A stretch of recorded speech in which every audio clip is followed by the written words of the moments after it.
गर्दै ल आज म तपाईहरुलाई यो दक्षिण ललितपुरको बारेमा केही दुईटा कुरा भन्न गइरहेको छु। हुन त हामी ललितपुर भनेको एकदम उपत्यकाको नजिकै राजधानीको सेन्टरमा छौँ, तर ललितपुर जिल्ला यस्तो छ कि जहाँ जो कोही आउँदाखेरि एकचोटि साथ जान्छ। यानि कि कर्णाली भन्दा कम विकसित भएको ठाउँ हाम्रो दक्षिण ललितपुर अथवा 1 नम्बर निर्वाचन क्षेत्र पर्छ। यसमा दक्षिण ललितपुरका 3वटा गाउँपालिका छन्, कोन्जुसम, महाकाल र बागमती गाउँपालिका। यो गाउँपालिकाभित्र हामी आम किसानहरूको दैनिकी कृषिमा आधारित छ र यहाँका युवाहरू प्राय बजार जाने, सामान्य आफ्नो जीवन चलाउने या विदेश जाने यो पेसामा हामी अहिलेसम्म लागेका छौँ। मैले भन्न खोजेको के हो भने यो दक्षिण ललितपुर जहाँ 1 नम्बर निर्वाचन क्षेत्र छ, यहाँ सबै पार्टीले जिते। यहाँका मान्छे बस्तीहरू सबैका पनि हेरे ओहो आउँदाखेरि ओहो यहाँ त विकास गर्नुपर्ने विकट रहेछ पनि भने। तर के भयो त अझै पनि हामी यो गाउँमा जन्मेका मान्छेहरू जो कृषि पेसामा आधारित छौँ, ती मान्छेहरूले फेरि तिनीहरूलाई नि फेरि भोट हाल्ने।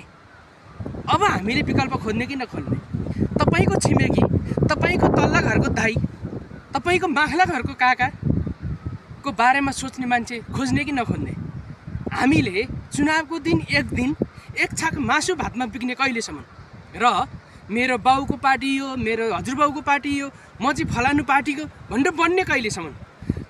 हामी विकास भएन पनि भन्छौँ, भोट पनि हामी पुरानै हाल्छौँ, अनि खोज्छौँ परिवर्तन। त्यो सम्भव छ? ल हेर्नुहोस्, यो पारी यो बस्तीहरूमा सायद विकासको नाममा, विकासको काममा पूर्वाधार मात्रै विकास गर्ने भने आज चाहिँ यहाँ सुन फल्छ। हामीले यो कुरा बुझ्नु जरुरी छैन?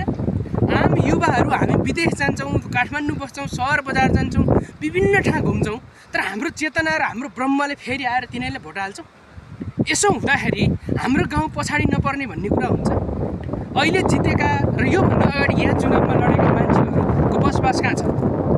आज यो घट्टामा पानी छैन, आज तपाईँको खेतको चाहिँ मलखातको पहाडी लडेको छ, तपाईँको आँगनको डिल भत्किएको छ, तपाईँ दुध दोहेर हिँड्ने बाटो बिग्रेको छ भन्ने कुरा बुझ्नलाई तपाईँले चाहिँ कसलाई सोचिरहनु भएको छ र कसलाई जिताइरहनु भएको छ? तपाईँ परिणाम सही खोज्ने, उम्मेदवार गलत छान्ने, परिणाम सही खोज्ने, पार्टी गलत छान्ने। पार्टीको आस्थाको हिसाबले आफआफ्नो होला, त्यसमा मेरो कुनै विभेद छैन, कुनै दुविधा पनि छैन। म कसैलाई अपमान पनि गर्दिनँ, तर मेरो बिन्ती अनुरोध छ, आम युवाहरूले एकचोटि सोच्न जरुरी छ। दक्षिण ललितपुरलाई एउटा युवा, एउटा जोसिलो, एउटा केही गर्न सक्छु भन्ने युवाको खाँचो छ।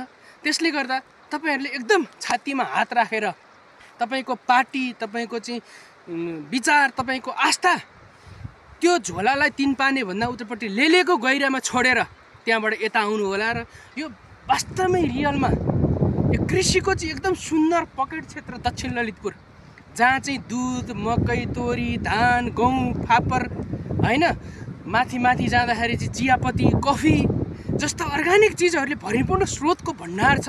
यसलाई हामीले सदुपयोग गर्नुपर्छ र आम युवाहरू एकचोटि अगाडि बढ्नुपर्छ भन्ने मेरो अपिल छ।